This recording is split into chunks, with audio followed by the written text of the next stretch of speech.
You're listening to Dramas Over Flowers with Saya, Anisa, and Porama.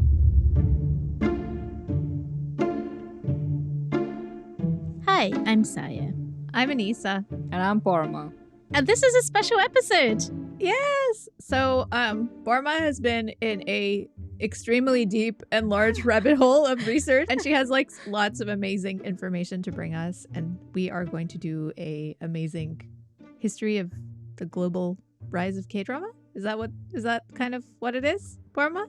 Kind of, yeah. Originally, I was interested in finding out how Netflix entering the Korean entertainment market has affected production inside the country, as in like what's happening with cost, budget, labor, who is contracted with who are the rivals. Those are the things that I wanted to find out, the I gossip. kind of want to butt in here and say that originally you were meant to be doing your work.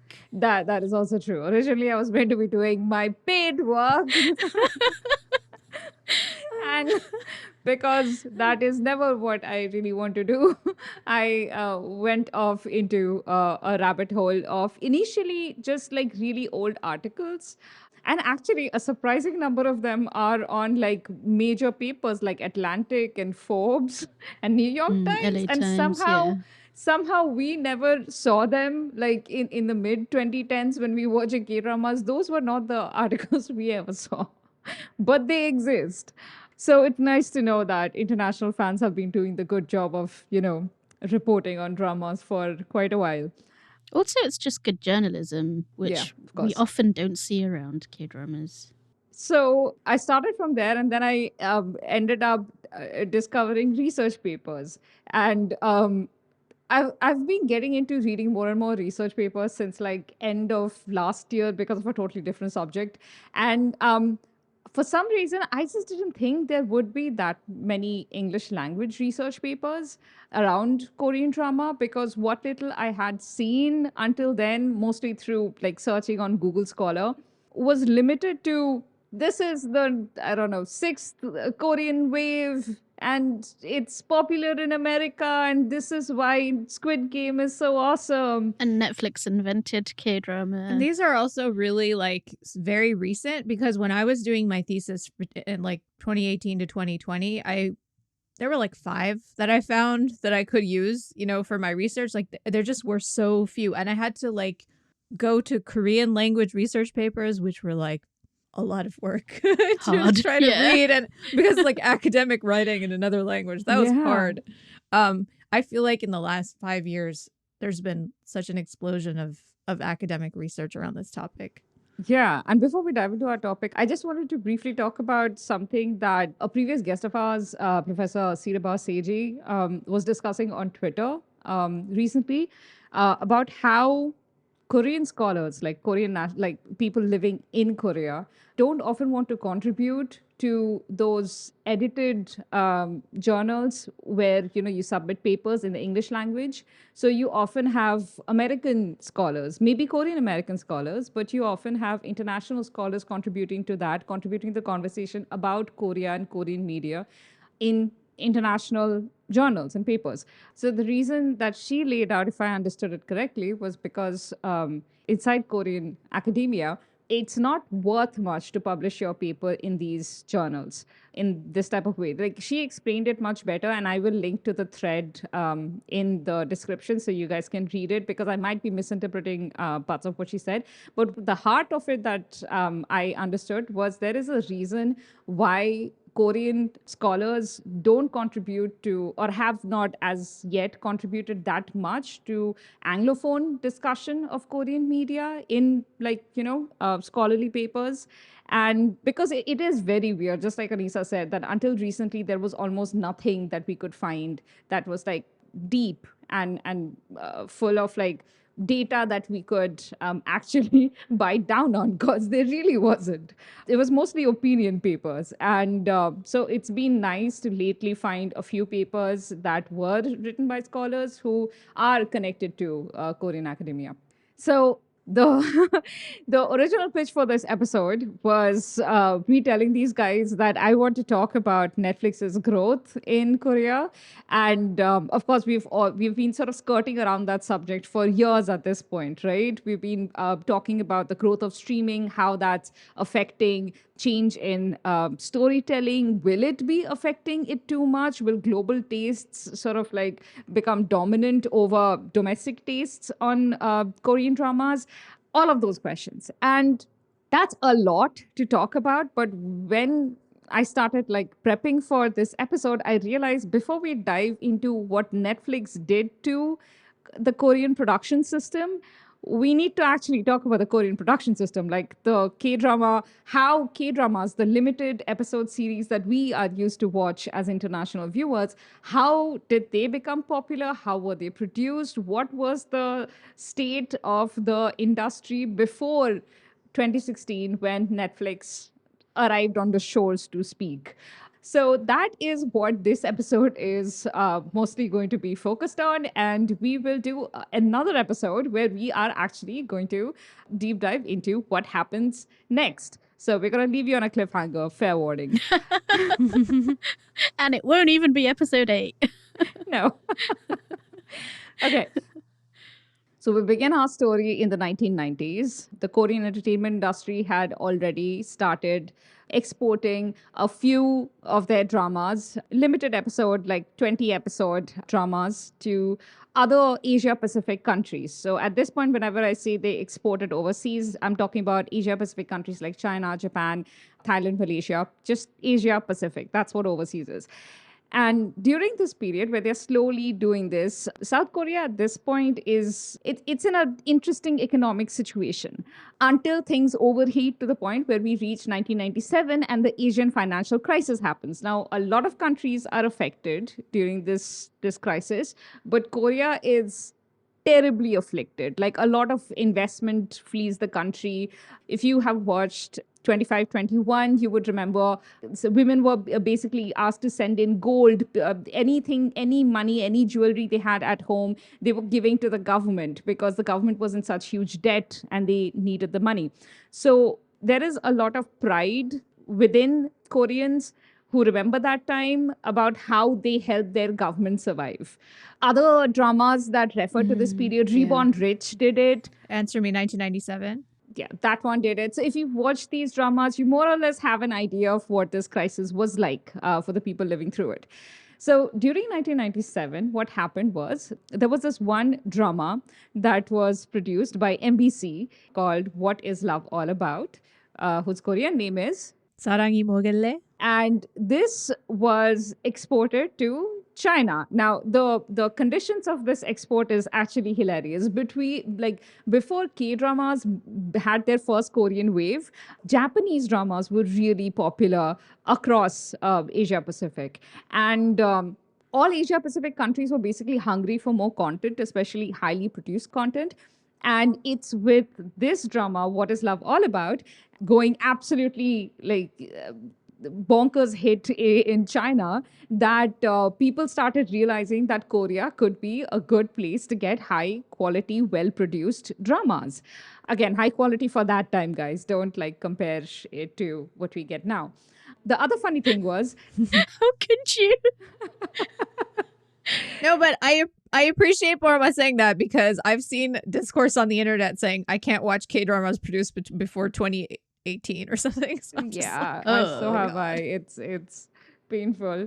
So you have at that point Japanese dramas like the exported airing rights were really expensive. So because of the Asian financial crisis, Korean entertainment was also getting like a big hit. So what they were doing is they were exporting the dramas at that point, not just this drama, but a lot of other dramas at 1/5 the price that Japanese dramas were asking for. So a lot of those countries So they were like, yeah, became that's dirt cheap. yeah, they became dirt cheap. So a lot of those dramas were like, yeah, well, this is not very high stakes. We might as well try. So they took those dramas, put them on their own channels, and suddenly Korean dramas started just gaining a following. People were exposed to this new format, this new language, and it was clearly taking off. So like I said, they started dirt cheap, but just in the next 5 years, they produced a lot of dramas and exported it between those years. But the most interesting thing is Winter Sonata came out in 2002, and it created brand Korea as far as entertainment content being produced was concerned. So after that, yeah, like the prices were no longer low, is what I'm trying to say. It was Yeah, pretty but high. like just to if you aren't familiar with like the craze of Winter Sonata, like let me just tell you, people were taking pilgrimages. You know, like the way that people now go to the Swiss town, the Swiss Yeah. town and Crash Landing on Yeah, You, and like yeah. go and like take pictures of. This is what people were doing. They were going to these Winter Sonata filming sites in Well, like droves. Like it was like the first K-drama tourism. It was wild. And people were crazy over what was Baeongjoon? I think this was the actor who was in Winter Sonata. Like his hair became really trendy. There was like the scarf from Winter Sonata. It became really trendy. Like it was crazy. sort of like what Jennifer Aniston was doing over here. Yeah, Yeah, kind of. a few years That's- earlier. Yeah. Yeah. The writer of that drama had actually created 4 seasonally themed dramas amongst this time. So aside from Winter Sonata, there was Autumn in My Heart, I think. That was also really popular. So basically, you had a series of big hits. Now these were all being created and broadcast by terrestrial TV, which we'll get to. We'll explain what that is a little later. But for now, let's talk about how these dramas were created because that's interesting. So, as you can see, Korean dramas, even back in the late 90s, they had a system of creating these limited episode dramas, producing them, and distributing them. So, the way they divided the labor was network, which are the channels that broadcast these dramas domestically, they would handle the distribution and financing, whereas production houses, which were different companies, handle the actual creation of the dramas. Like they would do the shooting, the casting, the scripting, all of the actual making of the dramas. So I'm going to use an example of a company that's been around since then. It was involved in the production of Winter Sonata. Pan Entertainment is a production house, while KBS is, which is Korean Broadcasting System. It's like the oldest network. Sort of like BBC, I guess. It's kind of, yeah, because that it was originally created as a radio broadcast network in like the 1920s under obviously Japanese occupation. The governor general of the time had created it, so it went through many transformations and stuff, and it's finally KBS at this point. It's publicly owned, as in like the state owns it, but it's independently run. But you can kind of guess how independent it is. Like its CEO and president is appointed by the president of the country. So yeah, it's publicly owned basically. Anyway, so you had KBS, which is the network or the broadcast channel, pairing up with the production house like Pan Entertainment, and together they created Winter Sonata in 2002.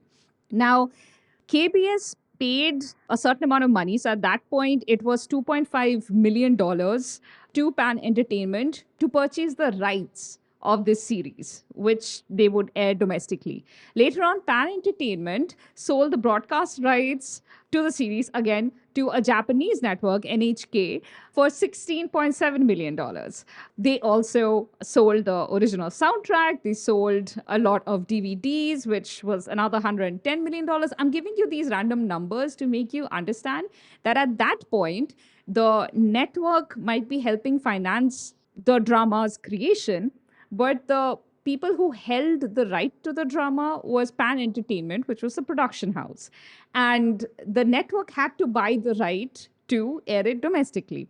And of course, going forward, whoever owns the right can, get money from like other networks or other countries adapting that drama in the future. So a lot of other ways of making profits. Anyway, initially the dynamic between network and production houses stayed quite stable. The production houses owned the rights to the dramas, the network invested in and purchased licenses to the dramas. The production house might sell further airing rights to broadcast networks abroad for reruns. They might also profit from selling the original soundtrack or adaptation rights, like I told you guys.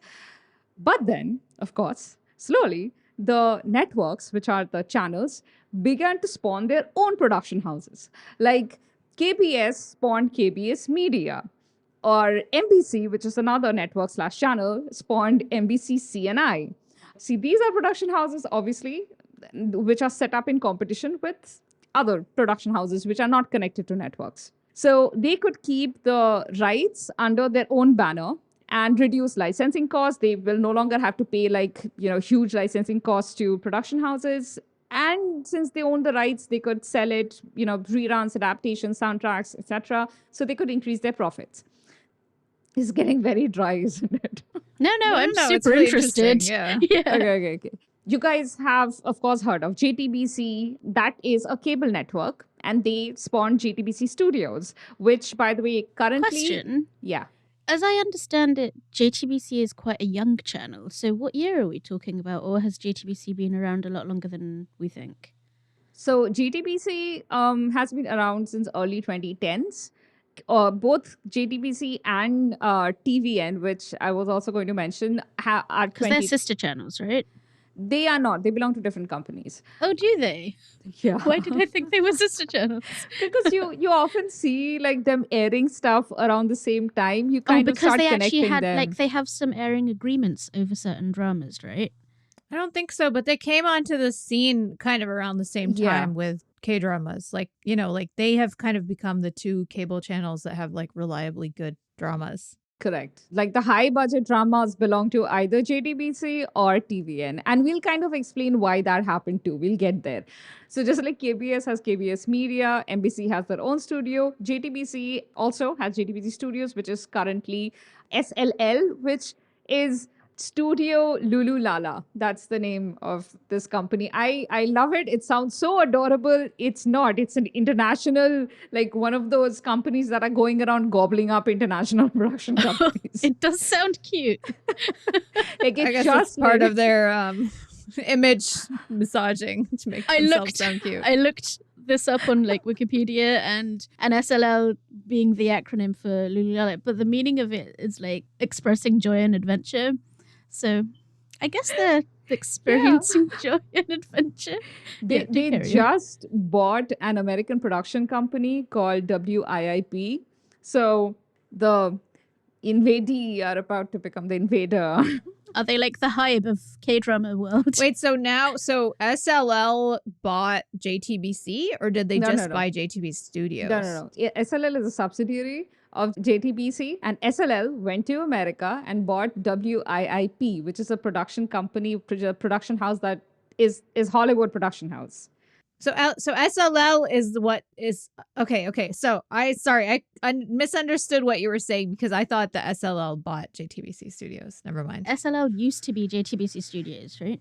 No, I know that. I just when you said it's gobbling up, then I got confused that somebody else came in and But yeah, I hate that change, by the way. I do too. Like, I wish they had kept JTBC Studios. It was such a good brand. It was a good brand, yeah. It had brand recognition. When I saw that, I would be like, oh, this is probably going to be good. I mean, when Burma first sent the text with SLL, I was like, what's SLL? Also, the funny thing is, now when you read certain excerpts in articles, and they are like, Hong, the CEO of SLL, is talking about how Netflix has too much market monopoly. You're like, who is this quaint little the company? pot calling Like, the who kettle. is? And JT freaking BC. Okay. Also, we will get into who JTBC belongs to, but that comes later. Okay. So, also, the same company that owns TVN also owns Studio Dragon. Studio Dragon is also another production house. I don't want to confuse people too much. I know I'm throwing so much at you guys. I think Studio Dragon has massive name recognition. Everyone has heard of Studio Dragon. It does. But I am a little scared that I've told you guys so many names of so many broadcast channels that you might be a little confused at this point. So, to simplify... Just sorry to slightly derail for a second. One of the things that the Netflixization of K-dramas has done is that we've lost the knowledge of where these dramas originally air. Like it used to be, you could be like, oh, that was an NBC drama, that was an SBS drama, that was a KBS drama. These days, it's like, it's a Netflix drama. Or it's on Viki, or it's on View. It's just, But that's actually funny. Around this period that I'm talking about, the early 2000s, early noughts, and even the first half of 2010s, around this period, we knew most of these dramas as like MBC dramas or, JTBC dramas. But quite frequently these dramas would actually belong to, like the actual IP rights would belong to a production house that we would not know the names of. We just know the network that airs it. And that is how these dramas are usually talked about too. Like in articles and news clippings, when they talk about these dramas, they always talk about the network and not about the actual production house belonging. And maybe that is a system they're comfortable with, because I don't ever remember that being challenged. However, it does cause problems later on. All right. So to simplify what I was trying to tell you guys before, the networks then started spawning their own production houses. So networks like KBS, MBC, JTBC, and the company that owns channels like TVN, OCN, they all created their own production houses. That's all you guys need to know for now. Okay. Wow, I'd forgotten about OCN. Okay. So basically, each network was doing their best to control every aspect of the production, reducing competition and cost and keeping profits high.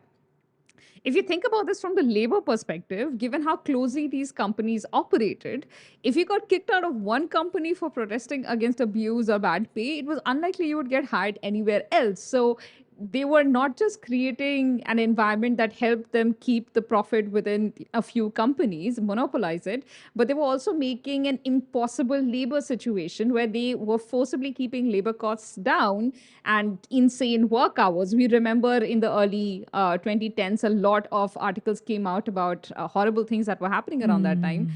And the reason was this: even if they left that job, they would not have a careers in the entertainment industry, because where would they go? Basically, there were like half of the entertainment industry was owned by either Jungang Corp or CJENM. These are separate groups, both of which have direct ties to the Samsung Group. Oh, interesting. And so where would you go? If you're blacklisted in any one of these companies or any of their subsidiaries, chances are you would not be able to find a place anywhere else.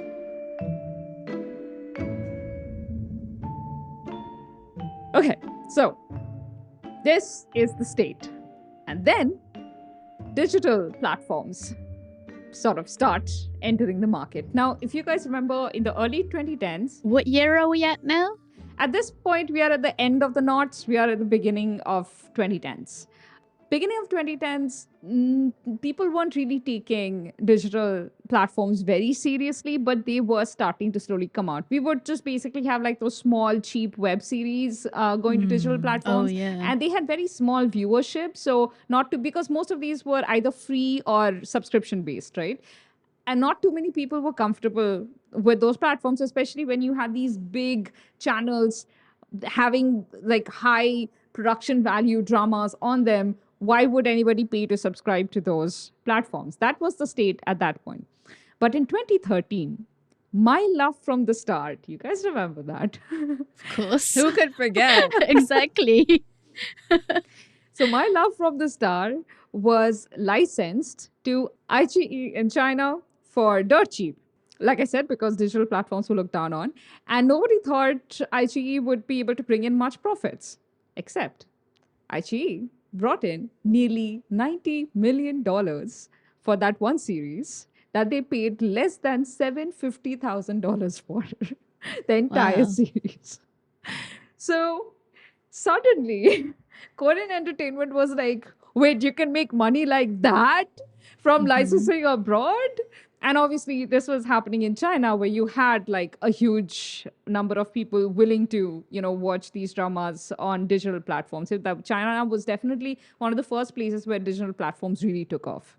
And we've talked about Drama Fever before, but 2009 is when Drama Fever came onto the scene. And like you said, Borma, like it was subscription based, and it was only really targeted towards like people who already knew and loved K-dramas. So it wasn't really a growth model, for example, the way that some other streaming services became later on. But Drama Fever, wasn't that more focused on a Western audience rather than... It was, I think, available in UK and US and Canada.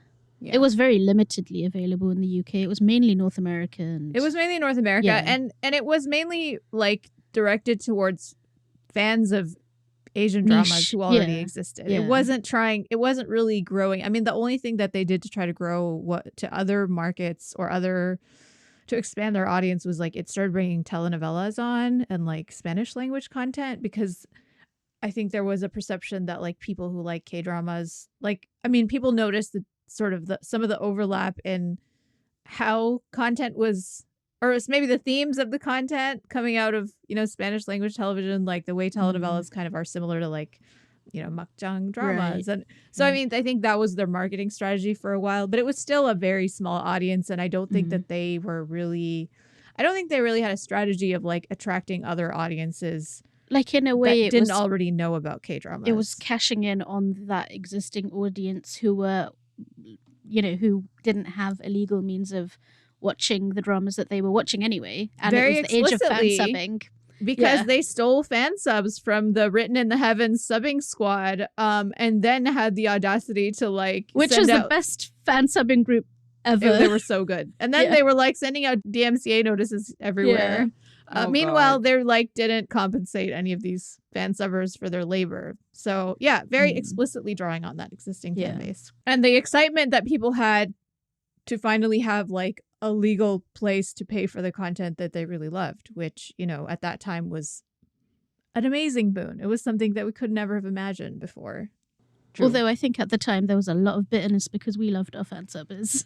Yeah, but I mean, like when Drama Fever first came on the scene, we were excited. And then the stuff about the fan subbers came out like a little later than that. Yeah. So anyway, go on. I'm not to interrupt your flow, Orma. I just wanted to bring up Drama Fever because it was happening at that same time. I find that fascinating because like the few mentions I have read at that point in those years of international viewers, like Korean entertainment like companies, they were convinced that the only people watching abroad were Koreans, and like they didn't really seem to have a grasp on the growing international base of non-Koreans watching K-dramas in America or in a lot of other countries. And we know that is how spaces like Sumpi and Drama Beans, etc., like they grew. And it was during that period, like between 2007 and 2017, like it's like the entire growth and boom happened. Yeah, like post Coffee Prince, My Name is Kim Samsoon, those dramas, like that between like 2005, 2008, 9, like, and then Dramas Over Flowers. I'm sorry, not Dramas, Boys Over Flowers. Like during that stretch of like very popular, very viral, like very good, not all of them, but many of them, very like good cult, dramas. Right. Huge. Yeah, very passionate fans. Yeah. So around this time, something else that was happening was there were two things basically. One is that production companies were very split on, and when I say production companies and broadcasters, at this point, I primarily mean them being paired with terrestrial channels. Again, I'm going to explain what that means in a while. So MBC, SBS, those guys. KBS, sorry. Yeah. Those are the big three. Yeah. Yeah. Those companies were like very torn on because the budgets were slowly increasing. So in 2007, for instance, there was a blockbuster series called The Legend. And they had spent some $38 million at that time to produce it. The problem was that it was done really badly. Basically, the entire production schedule was really badly messed up. It was partly live shot. It was mostly live shot. Basically, the editing had not completed by the time the drama started airing. So it was a huge botch up. Everybody was like, what the hell was going on? So it was like a cautionary tale. So they were like, well, the live shoot model was like a favorite with, the Korean entertainment industry. Except when you have that kind of money riding on it, live shoot has so many problems. What if another Legend happens? To add a little note there, the legend was a Songjina drama, I think 2007 you said, right? Yeah. And the director that she frequently worked with, Kim Jong-hak, he eventually committed suicide because just this happened a lot. He was in a lot of debt. Things went really badly. It was it was an awful situation. I think there's still dramas that he was the director for where the staff, the crew and actors weren't even paid. Like, that's how bad the situation was. And that eventually, like, the pressure and, like, everything that he went through led him to take his life. And that's, that's how bad it was. Yeah, exactly. That's how bad this it is was. the same director and writer who produced, some of our favorites like Faith. Song Jin-ho, who wrote Healer as well. Again, a favorite drama. Yeah. Yeah, just for some drama context. Exactly, that was the kind of situation they were in. So because the industry was growing, but they didn't really have the structure to. Can I also, sorry, before you move on to your next point, I can also add, and I knew this, but I wanted to fact check just to make sure that I was, but Song Jin-ho and Kim Jong-ok also worked on Sandglass. Oh, right. Wow. Seminal dramas. So they were big deals. Sandglass is like an iconic. Eyes of Dawn as well? Yeah, I think so. Yeah. So like these are not like small potatoes people. So for people like that who had such amazing success, I mean, Sandglass is one of the most successful dramas of all time. People still talk about it as like a drama that they can never forget. And like the experience of watching it was like a national experience, and so for people like that to not be able to like pay their crew and staff and like that's just that's just means like it's bad for everybody. Yeah. True. And they completely lose the trust of people who would work with them, but also financiers. Like none of their projects in the future would get financed. It's a horrible situation to be in. You had a pretty stable environment in the like most of the 2000s where the industry was growing comfortably, but now between the live shoot model and the growing production budget, things were starting to get a bit shaky. And then things started solidly shifting when Descendants of the Sun aired in early 2016. It's important to note that it aired in early 2016 because of what happens at the end of 2016. Yeah. Now, Descendants of the Sun was completely pre-produced. Now, again, this drama has its own saga backstory of how it nearly didn't get made because nobody wanted to put that much money into a drama that was going to be shot abroad in foreign land, but also a drama where the male lead only wears uniform and like nothing, no snazzy suits, no sparkly. They underestimate the power of Sun Joong-ki. Right? No sparkly jumpsuit that's handmade in Italy. So stitch by stitch. Stitch by stitch. Stitch by stitch. That's a Secret Garden reference for those who haven't seen that drama. So with all of those things working against the drama, poor drama, it finally goes to floor. KBS takes it up. Actually, SBS was originally supposed to air both Descendants of the Sun and Signal for that matter. But what ends up happening is, initially both dramas were supposed to go with SBS, but SBS sites basically not being able to fund the production. So it goes to TVN, like Signal goes to TVN and Descendants of the Sun goes to KBS. Anyway, Descendants of the Sun goes to the floor, is bought by iQiyi, is majorly successful everywhere. Basically, anywhere anybody saw Descendants of the Sun, it definitely created another Hallyu wave. I remember that, like, even Channel 4, which is a UK broadcast company, group, whatever, they had bought the rights to Descendants of the Sun. And I remember being excited, oh, is it going to be on Channel 4? It wasn't, but they did buy the rights to it. So apparently Descendants of the Sun was bought and dubbed in some Indian languages. Now, I never saw it aired, but apparently it aired in India too. So they were that sure about it. And you had distributors going and selling it to countries where they usually wouldn't be selling the rights to these. They sold it everywhere. It sold it everywhere. The lipstick that Song Hye-kyo was wearing became like impossible to buy because everyone was buying it. Like, really? I remember that happening with You From Another Star, which has a proper official title. The Jun Ji-hyun's lipstick in that as well. My Love from the Star. Yeah. Yeah. and a lot of other things like the clothes they were wearing, any kind of like fashion item, all of those things sold out.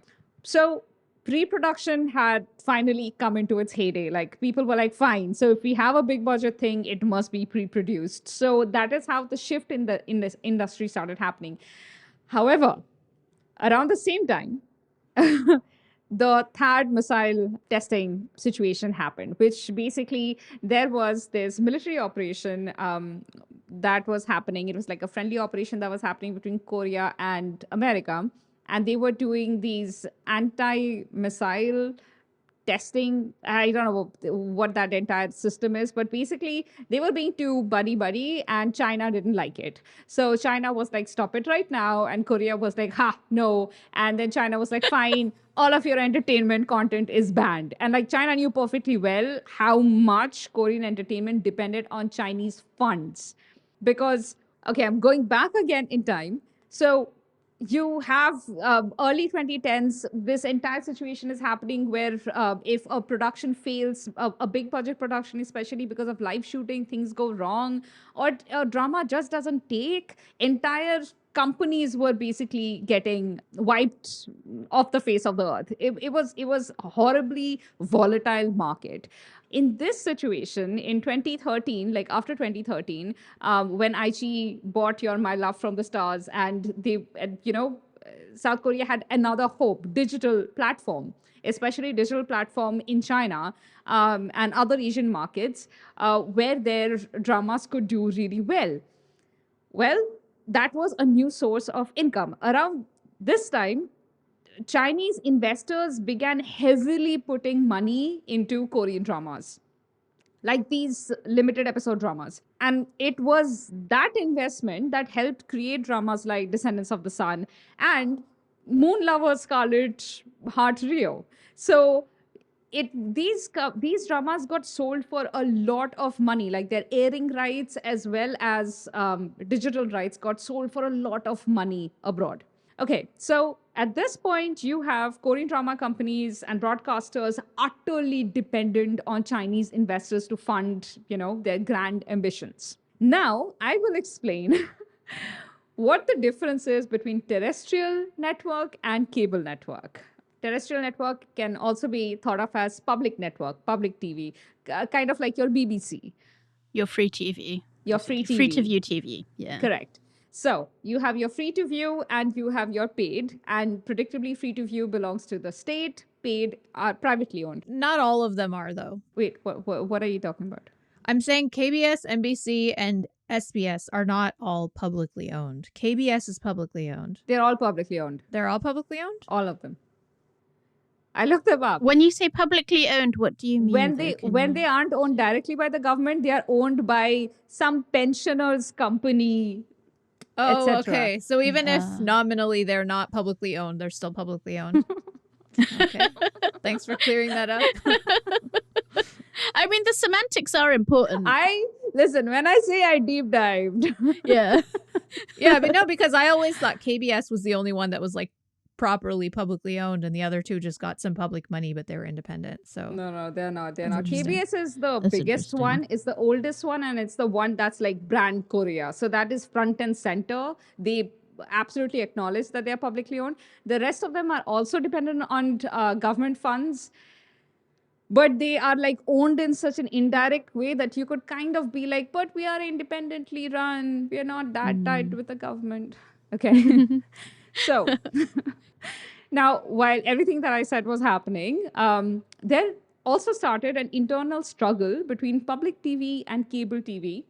So you have public TV that is state-owned and funded by a mandatory licensing fee, which comes to, at this point, like right now with like, I think the latest hike and stuff, it's like $2.5 per household. And so it's very nominal. And like the last time they tried to hike the price, I think per month. And the last time they tried to hike the price, like I think the entire country came to a halt or something. It was like a majorly horrible situation. It's really hard to hike the mandatory fee. Not here, it's not. Sorry, go on.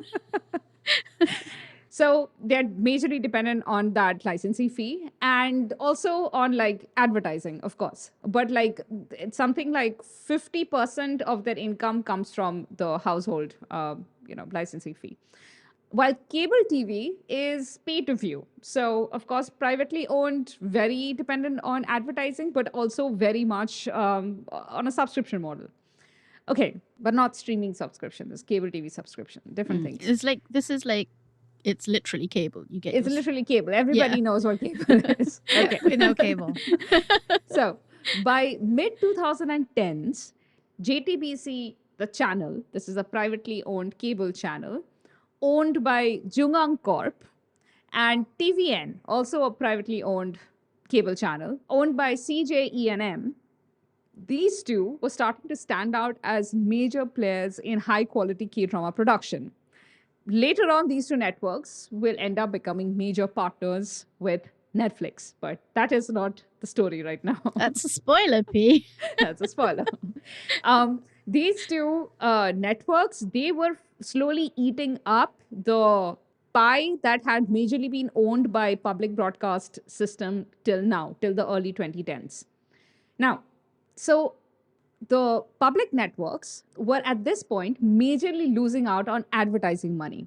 Now, we know about this. This is happening world over. This wasn't just South Korea, but companies like, endorsement companies, just product companies, they were moving away from advertising on television and were slowly advertising more on digital, like Facebook.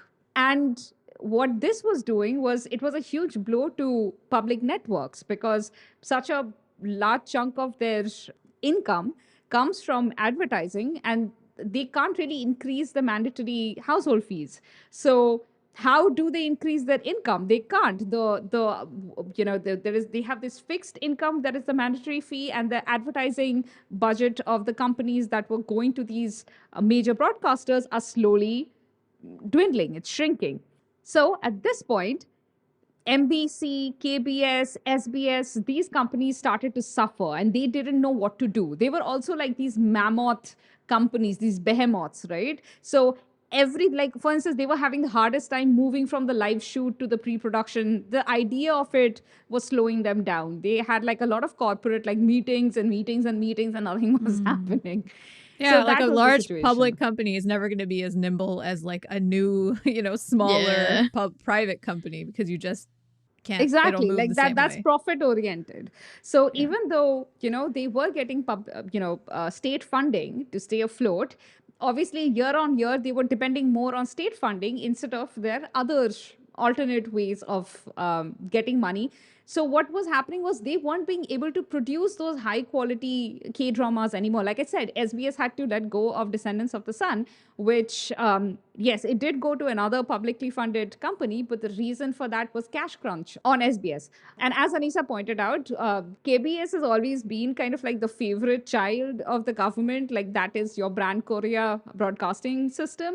So they would always get a bit of favoritism as far as government funding is concerned.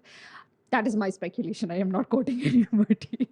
It's what I got from reading a lot. Okay. So that is what was happening around that time. And cable was thriving. The ad budget that had shifted to digital was also actually going a little more towards cable. Plus, they were pay to view, so they were directly being able to get money from the public, and they could hike that money without, strikes happening, public throwing, their shoes at them. So they were doing all of that. They had a lot more control over their income. And I would add also, it had become a lot more attractive to writers, directors, actors, because they could make shows on cable that they couldn't on these terrestrial networks, because the terrestrial networks had a lot of requirements around, regulations around what you're allowed to see on television. Like, do you remember, I remember like Secret Garden, there was a lot of kissing in the final episode. They got dinged for that. Like, also, like, especially during that period when Park Geun-hye was in power, it was a more conservative government, and like there was a lot stricter enforcement of these like content regulations on the big three networks. Blacklisting at that period as well. Yeah, there was a lot of So cable was kind of like, well, if we don't want to deal with all of that, we can go to cable. We can make these like edgier, more creative, more risky kind of projects. So it became more attractive to the creative people who were making this stuff too. Although it wasn't completely free of like the regulation. It wasn't, but it's like cable versus broadcast, right? It's different.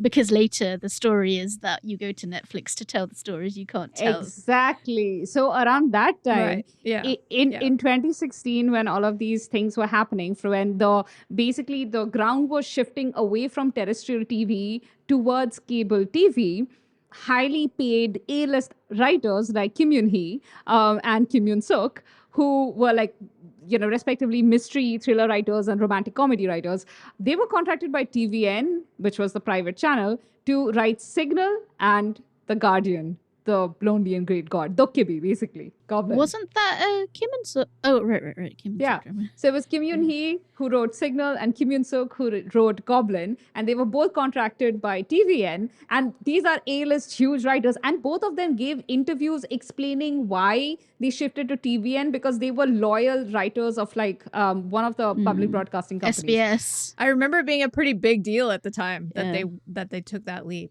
Like public broadcasting had till now been treating the cable TV interlopers as like small players that big prestigious writers and directors would want to go to. So they were kind of like being sidelined. But now they were poaching their big, creatives. Right. And this phase, this thing that is happening in 2016, this is where you are at when Hwayugi airs 2 episodes and China bans all entertainment import from Korea over the THAAD missile situation. This is end 2016. Wow. Suddenly, Korean entertainment industry, there's like pin drop. Like they don't know what to do. So much investment just dried up. Like such a huge market just disappeared overnight. And everybody was just waiting to see what happens. Does it last a few weeks, a few months? Like what? And as we know now, it's actually still kind of in place. It's sort of a bit loosened up. Like they do allow some dramas to air because, of course, piracy never stopped. But so they were allowing, but the criteria for like getting dramas through their censorship became really harsh. So it was much harder to get more dramas in there. Now, I actually have my own speculations about this. I honestly think that aside from the whole THAAD missile crisis, I think a lot of local Chinese drama production companies were really sore about the fact that Korean content was eating up their airspace, so to speak. And this was the government helping homegrown content. But that is my speculation again. And so, yeah, this is the situation. And now Netflix peeps into the market and knocks to see who opens the door. And I think we should leave the thing over there, because who opens the door is really interesting, and I want to do that. I want to open the next episode with that. This is your cliffhanger. This is your teaser. No, it's a teaser next time. The preview. Yes, that's a preview. And I promise the story is so interesting. There is like backstabbing, betrayal. There are like oaths and breaking of oaths, and like just wow. I'm so interested. I'm excited. Yeah. Forma has this whole amazing prep doc, and she was like, "You can read my notes." I was like, "No, I want to hear it from you," and this has been amazing. So I'm not reading the rest of the notes either. Yeah. I'm like waiting to hear from you from next time. Also, can I say your storytelling is top notch? Yes. Oh, amazing. Thank you. I'm ceding my title of K-drama professor to you, Forma. No, unless I write a thesis, I don't think that's allowed. I think you get to keep it for many, many more years. You practically have written a thesis. I took a skim. That's very detailed and in-depth and full of It's definitely a research paper for sure. So. Okay. So Forma blushes and pretends she didn't get complimented. Yes, we understand. Yeah, I'm just glad it's not me. So next time we're gonna go more into how Netflix does make an entry, because it's actually harder than Netflix just coming in and being like, "We are here, welcome us." Things weren't that easy, and how it actually, not just Netflix but streaming itself, starts changing the industry. This is like a true crime, but like true K-drama. It doesn't have the skeeviness of true crime. This is like, it's corporate, big wig backstabbery. It's really, you don't have to feel morally delinquent going into that. this is the drama I like. Like I always Yeah. I never understood the appeal of true crime. Honestly, I just me neither. I do, but what I hate about it is this sort of sensationalizing, making up stuff about people that didn't happen that there's no verification for. Like, I find case studies interesting, but I don't like the way that it's turned into this sort of juicy story. All right. Well, join us next time. We'll be on the case. Borma's on the case. She's going to bring it to us. Shall we leave it there for this episode? And if you want to speculate on what's going to happen in the next episode, I guess tweet at us. Yeah, where can people tweet at us? They can tweet at us at Dramas Overflow. And you can find me at Not Now Saya. You can find me at Anisa Khalifa _. You can find me, Porma, at The Drama Notes. You can find us on Instagram at dramasoverflowers_. And you can email us at dramasoverflowers@gmail.com. And you can find our website, dramasoverflowers.net. And our newsletter, which you can subscribe to right now, is at dramasoverflowers.substack.com, or you can click the link in the description below. And also because we said a lot of names and numbers and stuff, I'm gonna put links for you guys to read, like nothing too heavy if you don't want to, but just, if you're curious, want to read a little more about how things are going and how things have been going, I'll put some links for you to read below. And if you want to know more about any of the things that we discuss, like we said, hit us up and I will send you. You want to read research papers, I will send you in their direction. Borma has the receipts is basically what she's saying. Right. Okay. All right. Thank you for joining us. Until next time. Bye. Bye.